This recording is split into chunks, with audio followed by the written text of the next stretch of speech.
Chazak ou Baruch Rabotai, 24 aujourd'hui dans le mois de Sivan. On a une paracha, que ce sera en Israël, l'histoire de Korah, encore une histoire contre Moshe Rabbeinu. Ce sera dehors d'Israël. Ils vont lire encore que 10 sur 12, ils ont mal commenté, en tous les cas mal parlé sur la terre d'Israël. Mais il y a quand même une tactique que même les deux explorateurs, comme ça on dit en français, explorateurs, Yehoshua bin Nun et Caleb ben Yefune, quand ils ont écouté les autres, qu'ils ont dit ça va pas et ça va pas, comment ils ont calmé l'histoire? Ils ont dit mais il n'y a pas que ça qui va pas. Et là, quand tout le monde ils ont dit ah, qu'est-ce qu'ils veulent rajouter? Ils ont commencé à dire tout le bien qu'il a fait Moshe Rabbeinu, tout le bien qu'il a fait Hachem, qu'il les a sortis d'Égypte. Même dans la paracha, il dit le roi Salomon, il y a une femme de Korah, qu'elle a d'un côté rentré son mari dans la terre, et il y en a une autre femme qui a sauvé tout son foyer. C'est ce qu'il dit Shlomo HaMelech dans Mishlei 14. Chochmot Nashim Banta Beita. C'est la femme de qui a sauvé son foyer? On Ben Pelet.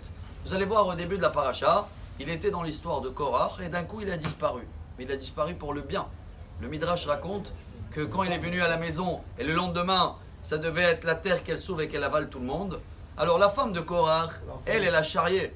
Elle a comme ça en français charrié. Comme il a rasé tous ses cheveux parce qu'il est devenu Lévi, il a dit regarde comment tu es et tout ça.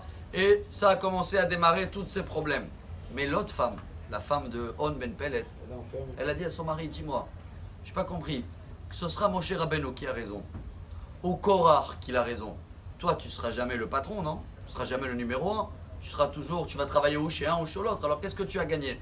Il a dit à sa femme, c'est vrai, mais je les ai donné rendez-vous dans 2 heures. Elle a dit, il n'y a pas de problème, va te reposer un peu, je vais te réveiller. Et la suite, bon, elle a attendu devant la porte, vous connaissez le Midrash. Quand ils sont venus le chercher, toute l'équipe, elle était en train de faire ses cheveux. Ah, ils ont vu que la femme, elle est devant la porte. Ils n'ont pas vu rentrer. Et quand il s'est réveillé, tous déjà, ils étaient morts. Chers amis, un grand message aujourd'hui. Quoi? C'est ça la réponse de la femme? Mais elle devait dire à son mari, ça va pas ou quoi? Tu vas contre Moshe Rabbeinu? Moshe, Adon lechol hanevim, Moshe emet, Torato emet.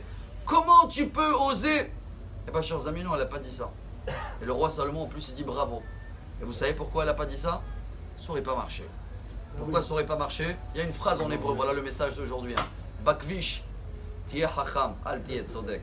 Dans la route, dans les routes de la vie, sois intelligent, ne cherche pas à avoir raison. Quand bien on connaît qu'ils ont raison, mais ça fait des accidents. Calcul, exemple, tu es au feu vert, tu as la ligne, elle est à toi.